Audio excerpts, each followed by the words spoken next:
Deu?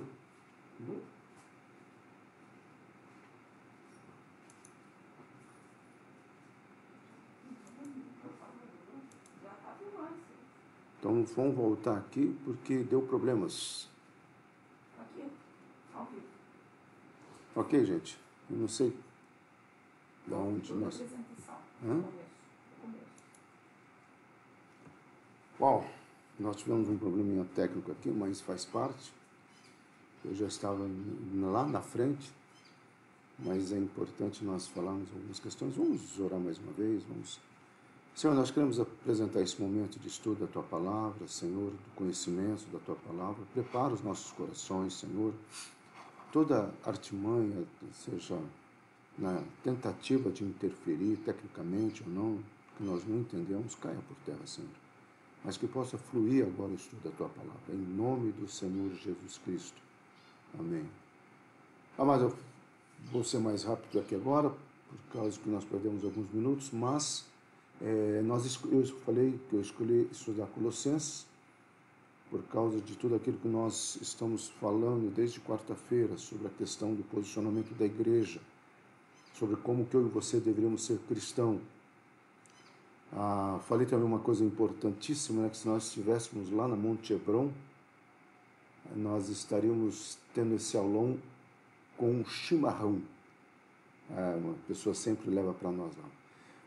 A cidade de Colossos, ou de Colossenses, né, para você estar entendendo, ela foi conhecida por Paulo na terceira viagem missionária que ele fez. Tá? Ele passou perto dessa cidade, ele na realidade não chega, tá, nessa região da Ásia, perto da cidade de Éfeso, 160 quilômetros de Éfeso. Tá? E ali, ele, tomando o conhecimento que tinha alguns cristãos nessa cidade, ele envia Epáfras. Epáfras vai lá para iniciar a igreja. Tá? E isso aqui é um mapa que mostra o trânsito das cartas de Paulo. A carta de Éfeso, de Colossenses e Éfeso são levadas juntas, né? São as duas cartas que foram juntas. E Epáfras leva, e aqui está a nossa cidade. Então ele entrega a de Efésios, que está no comecinho aqui do porto, e segue direto para Colossenses, ou de Colossos, né? Bom, o que é importante nós sabermos rapidamente, que tecnicamente, para nós entrarmos no que Paulo falou? Primeiro, é uma informação que é 160 quilômetros, é importante saber, porque se Éfeso era uma cidade cosmopolita, se era uma cidade de negócios, se Éfeso era uma cidade onde a preocupação maior era a vida comercial por causa do porto, Colossenses, a preocupação maior eram as meditações, as questões transcendentais que essa cidade buscava, principalmente por causa do vulcão. Havia um vulcão ali extinto já, né, nesta época, mas ele produzia umas águas termais, né, que atraía muitos filósofos. Por isso que essa cidade, Paulo teve um cuidado maior em escrever combatendo as heresias que começaram a entrar no cristianismo. Tá, ok? Ela é famosa, na época de Paulo não era tão famosa assim. Talvez por isso não foi a preocupação de Paulo, por falta de tempo e escolher, selecionar alguma cidade. Mas ele teve preocupação sim ao ponto de enviar Epáfras. Tá? Então essa igreja não foi fundada por Paulo. Tá? Você encontra isso na própria carta, que Paulo reconhece isso, e Paulo fala. E Paulo chama Epáfras do pastor de Colossos. Né? E ele pede para esse pessoal receber bem. Tá? Então, embora Paulo nunca tivesse visitado essa igreja, ele considerou muito apropriado escrever uma carta para ajudar a igreja a combater as heresias, o sincretismo e a verdadeira identidade de quem é Jesus, o Messias. Talvez essas três questões básicas aqui, tá? A heresia, o sincretismo e a verdadeira identidade de Jesus. Paulo vai repetir nessa carta uma palavra, que é a palavra parakinai ou parakezai. Ele vai trabalhar na etimologia dessa palavra, que tem o sentido de andar. Olha, você começou uma vida cristã, ok, joia, agora você tem que andar. Essa palavra andar, na Septuagíntica, ou no próprio hebraico, ela tem um significado mais pontual, ela tem um significado de estilo de vida. Tá? Então, é como se Paulo estivesse falando assim, olha, você precisa ter um estilo de vida. O meu estilo de vida, o teu estilo de vida tem que ser um estilo de vida formatados segundo aquilo que nós entendemos como sendo o reino de Deus, tá? Ou os valores do reino de Deus. E Paulo vai deixar muito claro isso nessa carta, ok? Paulo, ele escreve talvez o versículo principal, tá? Que é por essa razão, né? Do capítulo versículo 9, ele fala assim: nós não cessamos. Essa é uma expressão de carinho que Paulo vai usar aqui. Nós não cessamos. Sempre que nós ouvimos de vocês, nós não cessamos. Quando eu era seminarista, estudava, me preparando para ser pastor em 79, 80, 81, uma das coisas, quando eu lia as cartas de Paulo, eu nunca esqueço dessa carta e de Filipenses, que também Paulo começa essas duas cartas dizendo isso: olha, desde o dia que eu vi, eu não paro de orar por vocês. Uma das coisas que eu colocava diante do Senhor, que eu como pastor, que eu sempre pudesse ser um intercessor da igreja, que eu como pastor, eu pudesse sempre dizer isso: ó, eu oro por cada membro, eu oro por cada filho, e eu procuro fazer isso. Então Paulo falou assim: ó, eu não paro de orar para que vocês, e Paulo coloca 3 questões chaves. Primeiro, para que vocês sejam cheios, depois esse cheio do conhecimento, tá? Da sabedoria e da inteligência espiritual. Nós vamos ver isso, como que isso se processa, né? Ou deveria se processar tanto no pensamento de Paulo, quanto na minha conduta, né? Bom, vamos lá. Vamos pensar na estrutura da carta. Paulo escreve uma carta, tá? Que essa carta vai ter, de um lado, 3 preocupações. A primeira preocupação, Paulo vai usar muito essa palavra cheios, né? Nós vamos estudar. Paulo Paulo determina, Paulo orienta, eu e você procuramos nos encher, tá? Do conhecimento, da sabedoria e do entendimento espiritual. Paulo, ele vai usar essa mesma ideia em Coríntios. Ele fala: se vocês quiserem viver os valores do reino de Deus numa cidade tão promíscua como é Corinto, se vocês não estiverem cheios, tá? O problema todo aqui, amado, é uma pergunta teológica e hermenêutica. Hoje a igreja está se enchendo do quê? E talvez aqui esteja a grande questão, tá? Porque nós estamos nos enchendo de tanto achismos, nós estamos enchendo de tantas construções mal elaboradas, sem fundamentos bíblicos. Só que parece que aquilo atrai as pessoas. Uma das questões que eu falo para os meus alunos em sala de aula, quando eu dava, né, agora estou dando online, mas é que, infelizmente, a igreja hoje, o ser humano hoje, talvez por causa da tecnologia, ele é atraído muito mais pelo estético. E parece que a questão do conteúdo, ela é pouco valorizada. Então, a pergunta seria: do que a igreja tem se enchido hoje? E aí Paulo também vai trabalhar que essa igreja que está cheia, ela precisa aprender a andar. Andar ou ter um estilo de vida. Se você está cheio, tá, dos valores do reino de Deus, para Paulo isso será automático. A psicologia comportamental, tá? A psicologia cognitiva trabalha isso. Aquilo que você tem colocado na sua cabeça, aquilo que você tem colocado na sua mente, né? A mente dirige o corpo, a mente dirige a vida. Paulo já entendia isso há muito tempo. Então Paulo falou assim: daquilo que você tem sentido, é isso que vai trazer uma questão comportamental. Então o teu modus operandi como cristão, ele não é uma coisa forçada ou uma coisa que deveria ser eu vou fazer isso, mas deveria ser algo que você estava buscando, meditando, tendo tempo com Deus, buscando tempo com Deus. E, consequentemente, para Paulo, você seria um cristão forte ou fortalecido.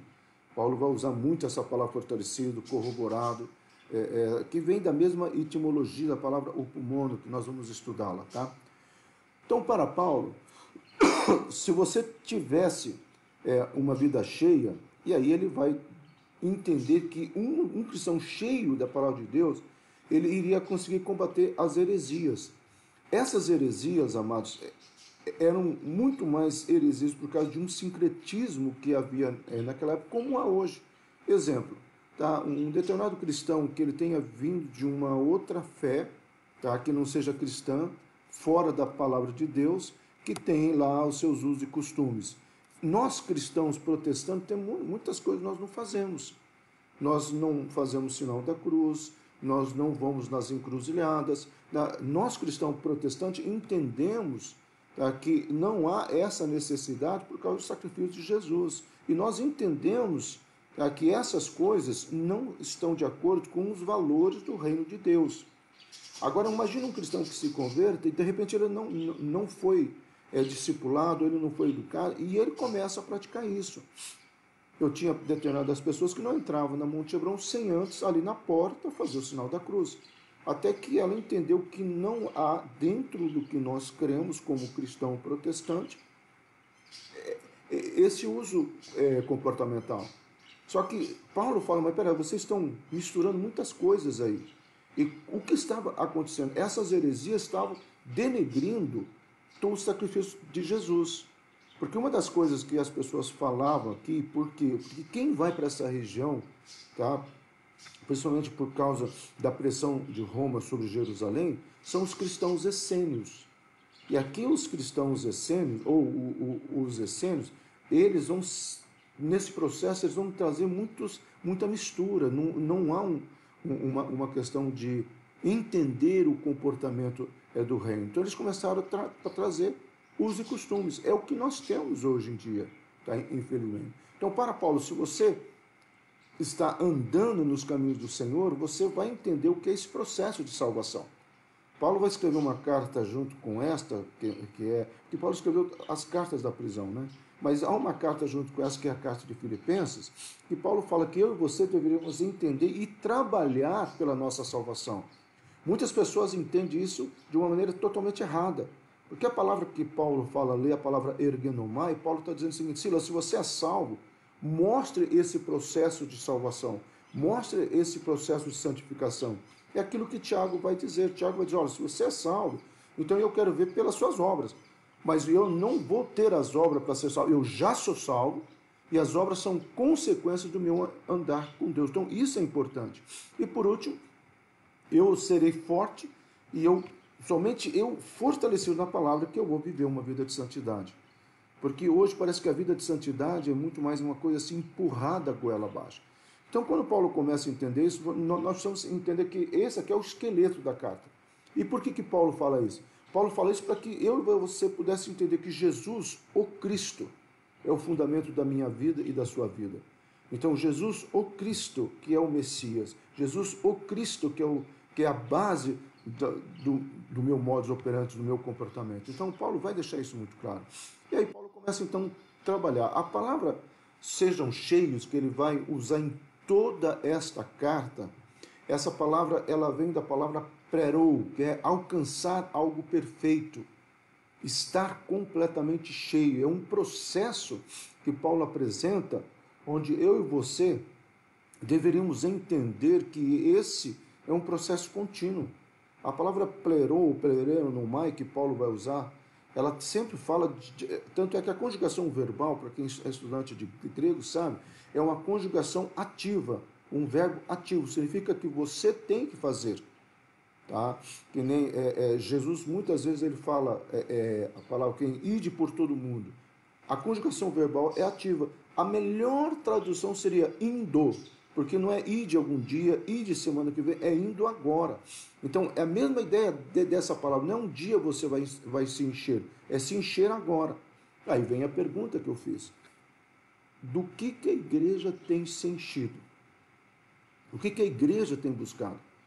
E aí, partindo para uma particularidade entre eu e você diante de Deus, o que nós temos, do que nós temos nos enchido?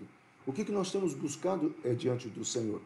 Então, assim como o Evangelho teve eficácia mediante Colossenses, assim Paulo e Timóteo também começaram imediatamente uma intercessão por essa igreja. Então, Paulo, ele começa a orar e ele fala aqui que a minha oração por vocês é para que vocês sejam cheios.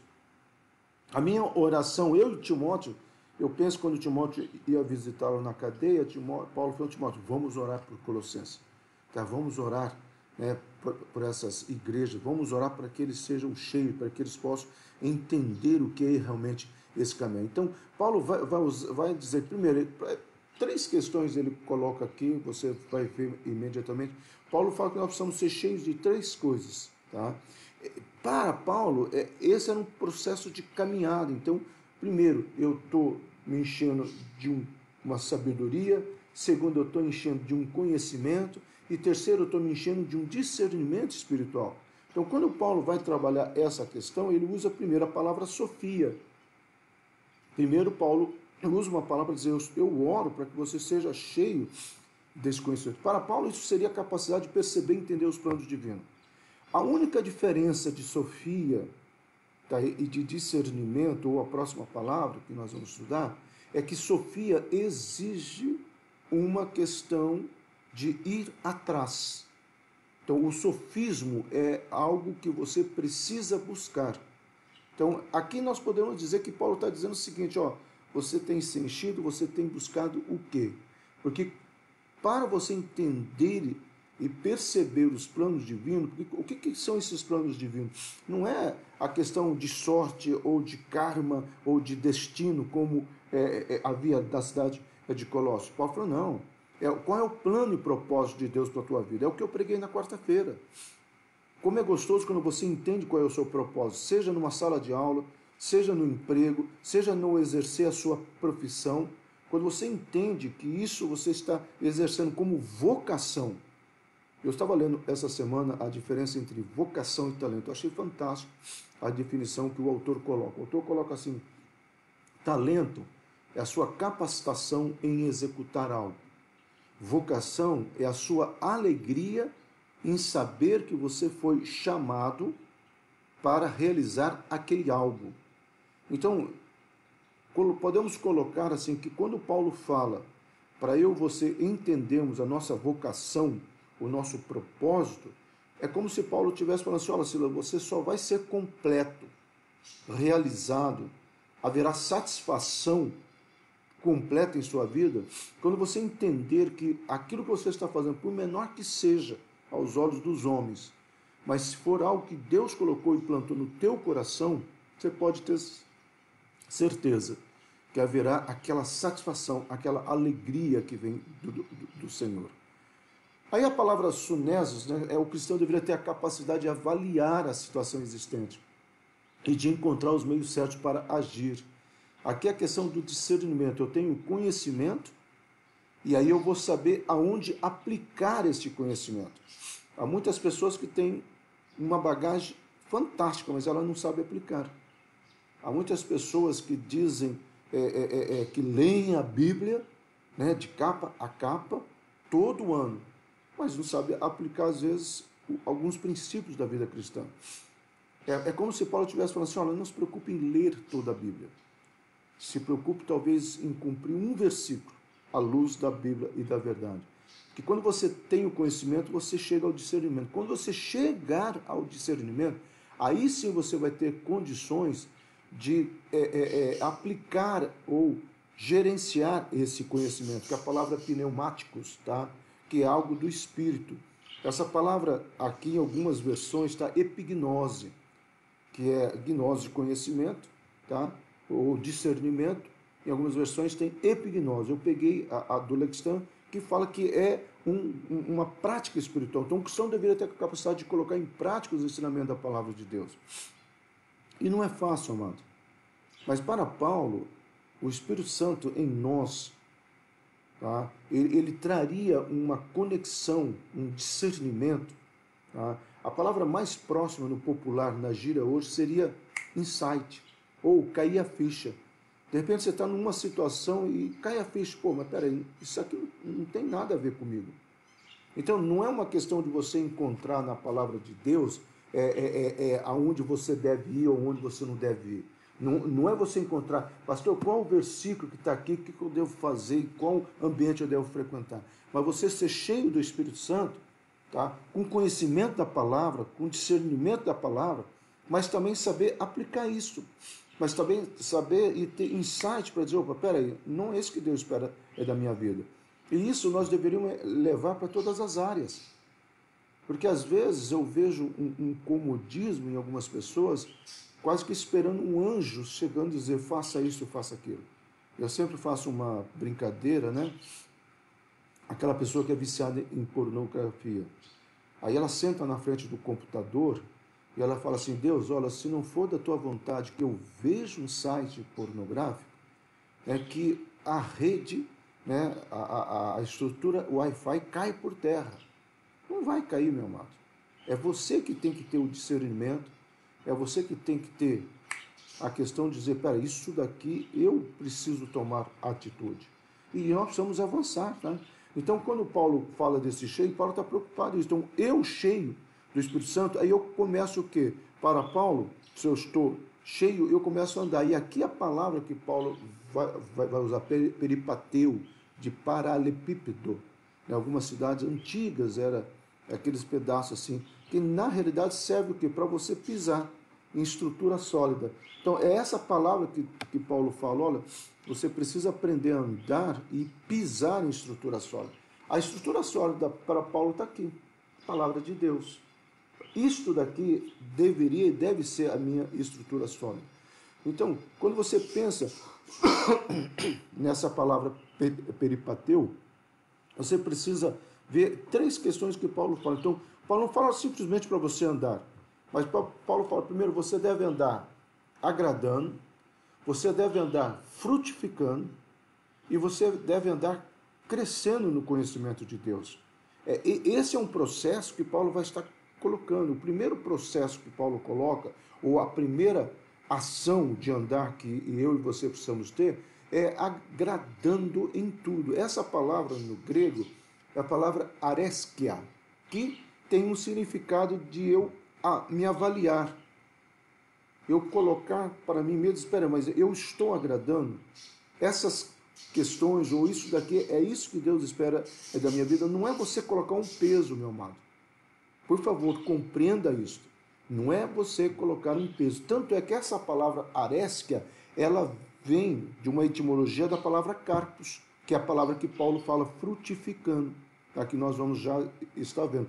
Porque a árvore não fica olhando para o fruto e dizendo, nasça fruto, nasça fruto. É naturalmente. Tá? Tem a energia do solo, tem toda a fotossíntese, tem toda a questão de calor, tem a botânica toda estuda isso, sabe que o fruto é uma explosão de energia da árvore. Então, é como se Paulo falasse, Silas, ó, não é você ficar, será que eu estou agradando? Será que eu estou agradando? Não. É você andar cheio do Espírito Santo. É você ter uma vida de oração. E quando eu falo vida de oração, meu amado, não é somente você parar, desligar tudo, ajoelhar e passar meia hora lá orando. Mas às vezes você está dirigindo o carro dizendo frases, Deus, eu te amo, Senhor, me dê sabedoria.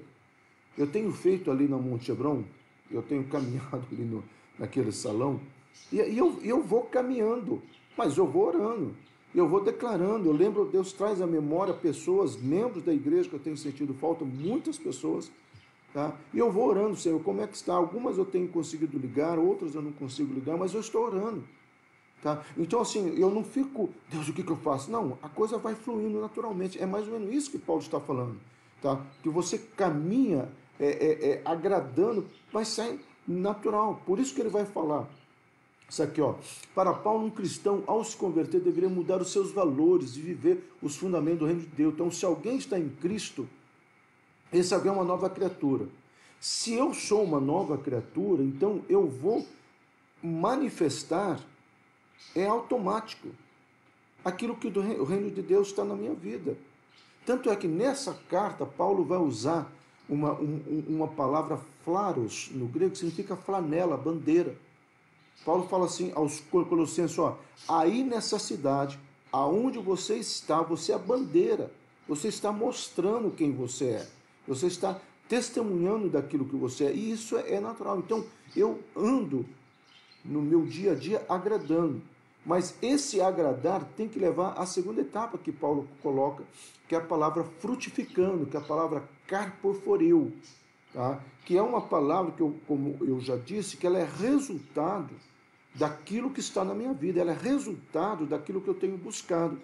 Então, frutificar não é eu ficar ali quase que fazendo um esforço mental religioso. O frutificar é algo natural. Tanto é que quando Paulo escreve aos Coríntios, na segunda carta, Paulo fala o seguinte, olha, quando espreme você, Tá? Quando você é espremido pelas circunstâncias, por toda, ou qualquer outra situação, quando você é espremido, o que sai de você? 2 Coríntios, capítulo 2, versículo 14 a 17. Paulo fala assim, ó, uns são cheiros de vida, outros são cheiros de morte. Paulo está trabalhando uma questão seguinte: quando você é exprimido pelas circunstâncias da vida ou por situações que você está enfrentando, o que sai de você? O que sai da sua vida? Tá? Quando você entende isso, meu amado, você avança em valores que o Senhor está procurando. Então, esse frutificar para Paulo deveria ser um resultado natural, pois a essência está em Cristo Jesus. Ora, se eu sou uma nova criatura, essa questão aqui deveria fluir naturalmente. Se eu sou uma nova criatura, o fruto do Espírito Santo age em mim. Quando Pedro vai trabalhar a questão da santidade, Pedro fala assim, ó, sede santo, porque ele é santo. Esse porque ele é santo é causa e efeito. A causa e efeito do quê? Da santidade de Deus.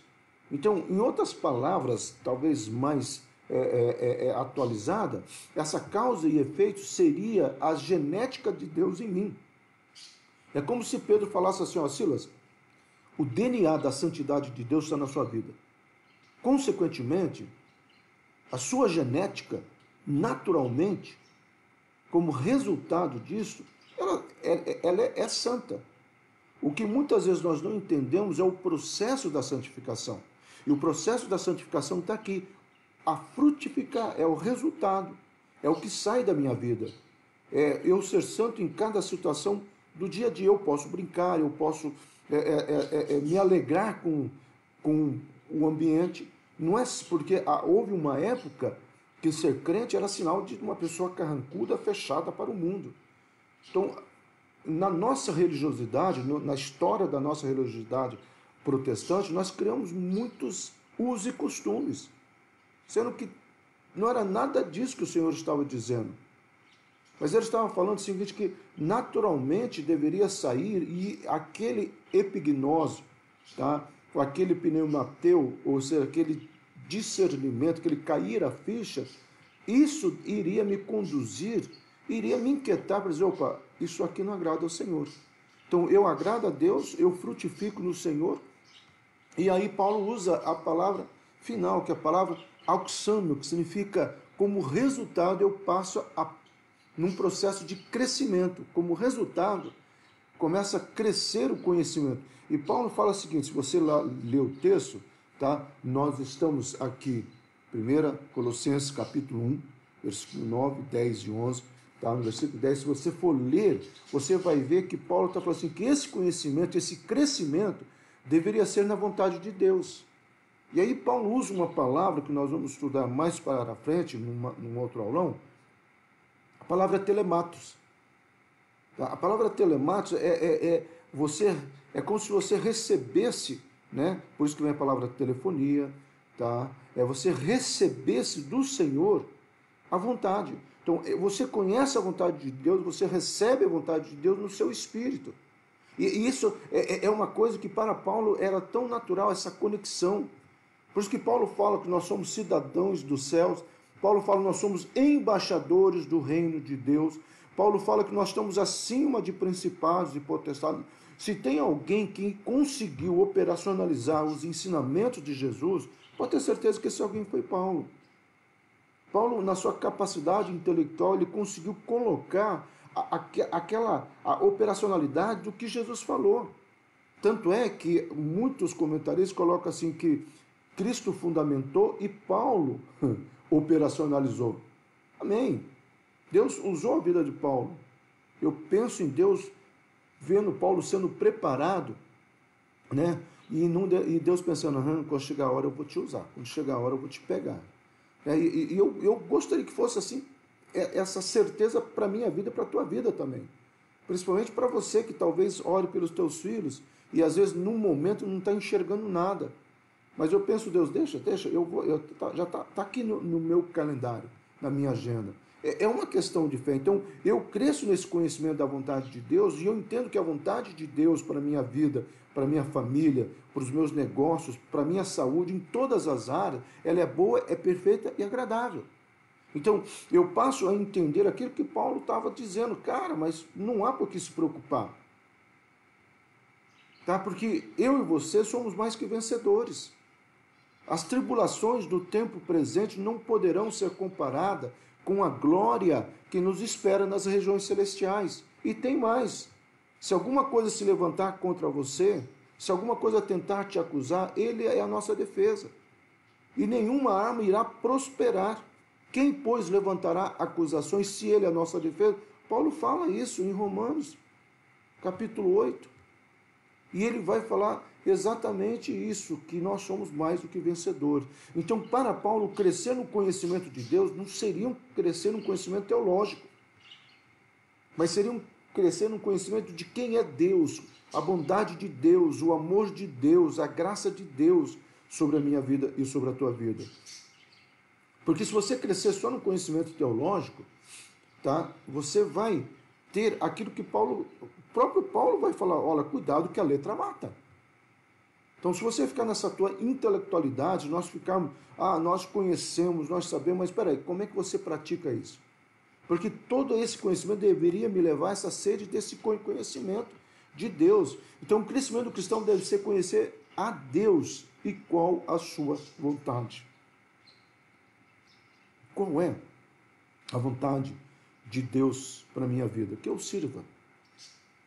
Qual é a vontade de Deus para a minha vida? Que eu seja um cheiro suave e agradável. Aqui nós não estamos falando a palavra vontade de vocação, ser missionário, ser pastor. Não, não é isso que Deus está colocando. Deus está colocando relacionamento. Porque a minha e a sua vocação, seja missionária, seja de servo, seja de mantenedor, né? Aquela pessoa que sempre dá uma oferta boa, dízimo e oferta na casa do Senhor, tá? Isso é consequência de você entender que toda sorte de bênçãos que veio sobre a tua vida, Deus colocou nas tuas mãos para você ser um administrador. Mas isso é consequência. Então eu passo para esse crescimento espiritual, eu passo para essa etapa com o Senhor. E aí eu estou nesse processo de estar cheio, eu estou no processo de estar andando, e agora eu chego num processo de ser fortalecido. Tá? A palavra fortalecido é a palavra dunamis, que vem de poder, a palavra dinamite vem daqui, né? A palavra dunamis também, ela se refere ao poder do Espírito Santo sobre nós. Ela aparece pela primeira vez em Atos 1:8, né? Esperai o poder, né? O dínamos lá do alto, né? O poder do reino de Deus. Nós precisamos entender. Então, esse dínamos, e Paulo vai falar isso, ó, esse poder de Deus, ele vai gerar, tá? E aí nós estamos já no versículo 11 do capítulo 1, ele vai gerar em nós paciência, ele vai gerar em nós longanimidade e ele vai gerar em nós alegria. Eu poderia só não avançar mais, mas nós vamos estudar, pelo menos hoje, por causa do nosso horário, 2 palavras, e nós vamos continuar domingo que vem, mas nós podemos só ficar entendendo que uma das coisas que eu tenho ensinado aos meus alunos de hermenêutica, às vezes, é pegar o texto e deixar o texto falar, porque o Espírito Santo fala através da sua palavra. Então, veja só que coisa maravilhosa.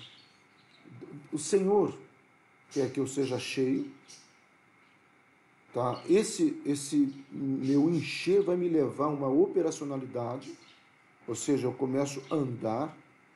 Quanto mais eu estou andando no Senhor, conhecendo a vontade do Senhor, entendendo os planos e propósitos do Senhor, eu começo a me tornar forte. Mas forte no quê? Para expulsar demônio? Forte para passar uma madrugada inteira orando? Forte no quê? Paulo fala, Silas, primeiro na paciência. Porque nós precisamos de paciência. A palavra paciência, macrotomia, né? Macro, alguma coisa grande. Tomia vem de conhecimento, mas a junção dela nós vamos usar separado. Mas a melhor tradução etimológica dessa palavra é ter um conhecimento de tranquilidade. A paciência, amado, não é um sentimento que é mentalizado. A paciência é algo que eu digo para mim mesmo, eu tenho paz porque eu conheço. Em outras palavras, seria isso. Então, se eu conheço, por isso que Paulo fala, antes de chegar aqui, crescendo no conhecimento de Deus. Se eu cresci no conhecimento de Deus, e eu entendi que Deus é soberano, misericordioso, que tudo está no controle das suas mãos, que as nações estão nas suas mãos, que os reinos estão nas suas mãos. É interessante, amado, Paulo era um judeu, ele estudou os profetas. E não sei se você sabe, Romanos, se você espremer Romanos, cai o livro de Deuteronômio, eu gosto de brincar em sala de aula. Então, Paulo aqui conheceu demais aquilo que o Senhor fala, principalmente os profetas menores. Quando Deus fala assim, eu estou no comando das nações. Daniel entendeu isso. Daniel entendeu que todas as nações estão debaixo do comando de Deus. Então, eu e você, como cristão, olhando para o tempo atual, né? Nessa nossa cosmovisão, que nós estamos sendo bombardeados por tantas questões, é você olhar e dizer, está no comando de Deus, está no comando de Deus, está no comando de Deus.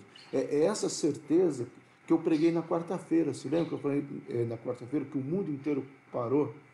Pregadores pararam, a agenda, tudo parou. Talvez parou para Deus trazer em nós essa certeza, essa paz que o Senhor está no controle de todas as coisas. A palavra longanimidade é uma palavra juntamente com o domínio próprio, que as duas se referem ao fruto do Espírito Santo, que é o mais óbvio. A longanimidade é a paciência em exercício. Então, se eu sei que Deus está no controle de todas as coisas, paciência, então eu não me estresso, eu não fico com ansiedade, eu não tenho crise de pânico. O que eu vou ter? Alegria. Alegria em saber que o Senhor está no controle de todas as coisas, tá? Mas avançando um pouquinho assim, a palavra macrotromia para Paulo, podemos colocar assim, que ele colocava 4 questões básicas, tá? A paciência era alcançada, primeiro, conhecendo a doutrina. Esse conhecimento da doutrina, amado, que era o problema da cidade de Colossenses. Como eu disse no começo, muitos essênios, outras pessoas, o gnosticismo que Paulo combateu 2 filosofias, 3, né? O epicurismo, o hedonismo e o gnosticismo. Mas o gnosticismo era muito forte na cidade de Colossenses. Se em Éfeso o hedonismo era forte, a busca do prazer, em Corinto também o hedonismo, a busca pelo prazer, é o prazer agora. Na cidade de Colossenses era o gnosticismo. O gnosticismo é o iluminismo do século 12, 13, que quase destruiu, né, a fé de muitos cristãos. Mas uma das coisas que o gnosticismo falava no tempo de Paulo é que havia a necessidade de fazer algo mais pela salvação. Então, Paulo primeiro falou assim, o problema de vocês não estão conhecendo a doutrina. Vocês não estão conhecendo, e essa doutrina, amado, não é a questão de uso e costumes, de denominação, é a doutrina, a palavra de Deus, vocês não estão conhecendo. Por isso eu preciso escrever para vocês. E serve para nós também. Segundo Paulo, entendia que eles faziam meditações, mas eles não oravam. É aquela meditação narcisista, egoísta, né? Querendo alcançar estágio, porque o gnosticismo falava isso. Paulo fala, não, a vida de oração é uma vida de entrega. E eles tinham uma preocupação de se isolar. As pessoas que iam para o monte orar, ficam para o monte orar, mas quando descem no monte estão brigando, não tem uma vida de testemunho dentro de casa. Tá? A pessoa sobe no monte, mas não tem um comportamento verdadeiramente cristão. É a pessoa que na igreja, lá no altar, está todo santo, santo, santo, mas em casa ou com os irmãos não tem um comportamento. Então, Paulo está falando o seguinte, se você tem uma vida de oração, você tem que ter uma vida de relacionamento. Ah, mas eu tenho dificuldade com o irmão Chico. Meu amado, se eu for pensar assim, misericórdia, uma vez eu brinquei com uma pessoa que ela disse assim, eu estou chateado com a minha igreja, se referindo à igreja, eu vou sair da igreja. Aí eu falei assim, você tem... Quando ela descreveu algumas coisas, eu vi que era meio complicado mesmo. Aí eu falei, poxa, mas você tem mais sorte que o teu pastor, né? Eu falei, por quê? Ela perguntou. Eu falei, porque o teu pastor não pode sair. Porque às vezes eu vejo pessoas assim, não estou contente com a igreja, eu vou sair. Ué, mas se eu pensasse assim, eu não estou satisfeito com a Monte Abrão, eu vou sair. Tá? Então, essa comunhão que Paulo fala, Paulo não vai tratar muito nessa carta, mas Paulo coloca algumas pinceladas de relacionamento. Paulo fala assim, peraí, você quer ser um cristão sem se relacionar com outro? Isso aí não funciona. Tá? E a outra questão muitíssimo importante que Paulo vai colocar está aqui. Como resultado disso tudo, eu e você deveríamos ter o quê? Ter esperança. Então, Paulo vai trabalhar essa esperança, essa convicção que eu e você deveríamos ter. Então, ele fala assim, ó, Silas, se você realmente entender aquilo que Deus estabeleceu que você é, então você precisa avançar nisso. E eu quero ler aqui, amado, os versículos que nós estudamos hoje para você entender, tá, um pouquinho mais. E eu vou fazer a leitura em 2 lugares, tá? Eu nunca fiz isso, eu sei que isso toma um pouquinho de tempo, mas eu quero que você entenda a importância daquilo que nós realmente trabalhamos aqui hoje.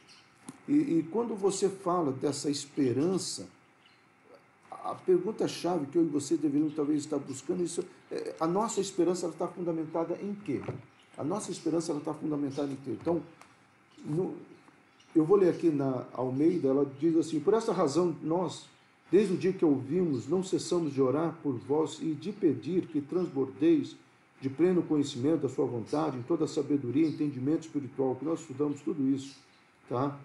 A fim de viverdes, né, de modo digno do Senhor para o seu inteiro agrado, frutificando em toda boa obra e crescendo no pleno conhecimento de Deus, sendo fortalecido, versículo 11, com todo o poder, segundo a força da sua glória, com toda perseverança, longanimidade, com alegria.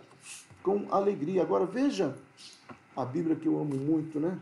Que é a Bíblia Eugênio Peterson. Ela diz o seguinte: saibam que desde o primeiro dia que ouvimos a respeito de vocês, não paramos de orar, Paulo falando, pedindo que Deus dê a vocês mente sábia e espiritual, para que adquiram uma compreensão perfeita de como Deus trabalha. Que saber e conhecer a vontade de Deus é saber como que Deus trabalha. Oramos para que vocês vivam bem para o Senhor e deixem orgulhoso do trabalho que realizam em seu jardim. Paulo, Eugênio Peterson chama eu e você como sendo o jardim do Senhor. Oramos para que permaneçam firmes em sua jornada. Ah, mas que coisa tremenda, né? Quando o Senhor, Ele fala que eu e você, conhecendo a doutrina, tendo uma vida de oração, tendo uma vida de comunhão, nós podemos alcançar essa viva e essa certa esperança, a certeza dessa esperança que o Senhor trouxe.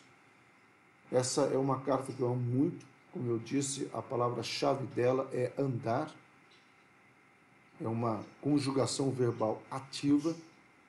Então eu quero te convidar, tá? Até domingo que vem, você pensar nisto, entendeu? Nós continuaremos aqui, sem o chimarrão do nosso amigo que sempre leva todo culto, todo aulão. Nós continuaremos aqui crescendo e aprendendo mais da palavra do Senhor. Mas, amado, isso aqui não tem sentido se você só ouvir e achar legal. Algumas pessoas já perguntaram como é que eu faço esses PowerPoint. Tá? Isso aqui é estético. O que importa mesmo é o conhecimento que eu e você precisamos ter e vivenciar. Então, isso aqui não tem sentido nenhum se eu e você não colocarmos tudo isso em prática. Amém? Vamos orar? Senhor, mais uma vez reconhecemos e agradecemos a Tua palavra, Senhor. Mas pedimos, Senhor, que em nome de Jesus tudo aquilo que foi falado na carne caia por terra, mas que a Tua palavra seja vida, e essa vida operacionalizada, que possamos crescer na doutrina, que possamos crescer numa vida de oração, que possamos crescer na comunhão com os irmãos, Senhor, e que essa semana venhamos ter uma esperança fundamentada na certeza de que o Senhor é o nosso bom pastor, que o Senhor prepara uma mesa para nós diante dos nossos inimigos, que o Senhor traz sobre nós refrigério em nossa alma, Senhor. É isso que nós oramos e declaramos em nome do Senhor Jesus Cristo. Amém? Que Deus te abençoe, meu querido, em nome de Jesus.